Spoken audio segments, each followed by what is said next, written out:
happening today, a special clinic. It's happening in the South Bay for a very specific type of emergency. KTVU's James Torres joins us live at Regional Medical Center. He's in San Jose and reports this will help train people on what to do when they see or perhaps involved in a motorcycle crash. James, good morning. Frank, good morning to you. We are live this morning just outside of Regional Medical Center, where just in a couple of hours we'll see some of those demonstrations begin. Let me go ahead and introduce you to Mr. Rick O'Connell, who is one of the organizers of this event, also an ER room nurse here at Regional Medical Center. Tell me, why is this something you guys are putting together? I know this was your idea to do. Well, motorcycle crash response came about after I had a personal experience in a group. A rider went down. It was in a remote area up on some twisty roads about Lake Berryessa. We're having a great day. After this, the guy was stabilized. He was able to go home, released from the ambulance there at the scene.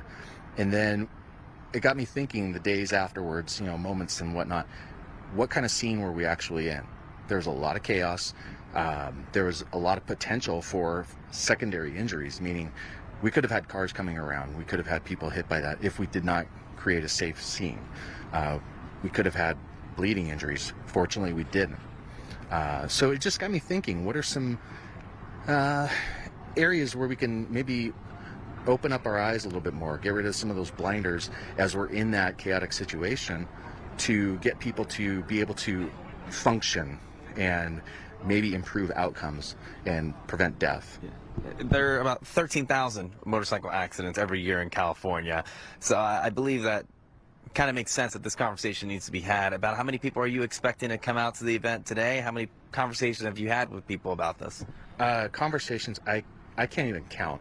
This has been a project that started just a little under a year ago, and it caught a lot of wind. It's really taken off. People were, even though it seems like something that's so obvious, it just really hadn't been done. Sure. So I think on our initial go, we're looking at somewhere around 200-300 people. Wow. So I would love to see that many bikes come out and turn this into a great big, community event here at Regional for the east side of San Jose and beyond. And we're taking over an entire parking lot here right in the very front of the hospital. I see some of the caution tape, some of the cones. I see tables set up here as well. What exactly is everyone going to learn that's out here? What sort of demonstrations do you have planned?